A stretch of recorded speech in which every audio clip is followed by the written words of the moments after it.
स्वागत करते हैं आपका हमारे चैनल के अंदर। आज हम बात करेंगे बलरामपुर विधानसभा क्षेत्र के बारे में। तो बलरामपुर विधानसभा क्षेत्र की अगर बात की जाए तो इस विधानसभा क्षेत्र के ऊपर पिछड़ा, दलित, आरक्षित, मुस्लिम समाज को काफ़ी अच्छा जो है तो बलरामपुर के एमआईएम के ऊपर वोटिंग की है और आदिल हसन साहब को यहाँ पर जीत कर लाने में पूरी जो है तो कोशिश की गई है।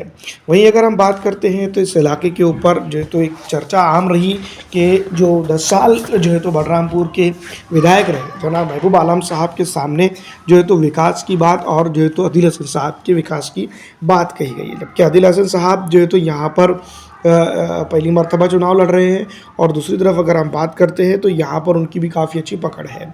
लेकिन बलरामपुर के जो मौजूदा विधायक रहे वो उनका 10 साल का कार्यकाल को वो सही तरह से रिप्रेजेंट नहीं कर पाए, या एमआईएम ने काफ़ी हद तक कि जहाँ पर यूँ भी कह सकते हैं कि भरपूर अपनी पकड़ रखी, जिसके चलते इस विधानसभा क्षेत्र के ऊपर ऑल इंडिया मजलिस इत्तेहादुल मुस्लिमीन को काफ़ी अच्छे जो तो वोटों का सामना करना पड़ता हुआ दिखाई दे रहा है। और इस बार जो तो जीत यकीनी बताई जा रही है। और टक्कर की अगर बात की जाए तो टक्कर बलरामपुर के महबूब आलम के साथ और जो तो एमआईएम के बीच में ही है।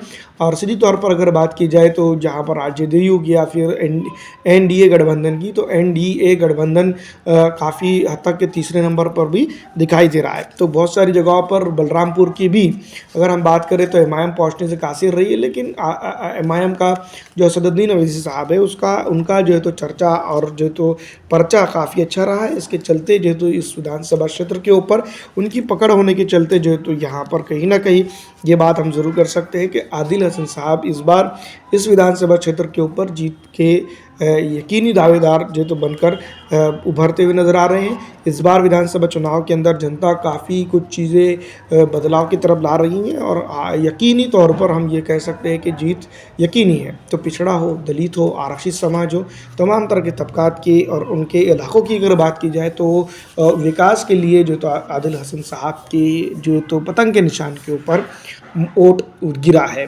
और काफ़ी ऊंची पतंग उड़ते हुए इस इलाके में नज़र आ रही है। कहीं पतंग तो कहीं पतंग नज़र आ रही है। फिलहाल इस वीडियो में इतना ही।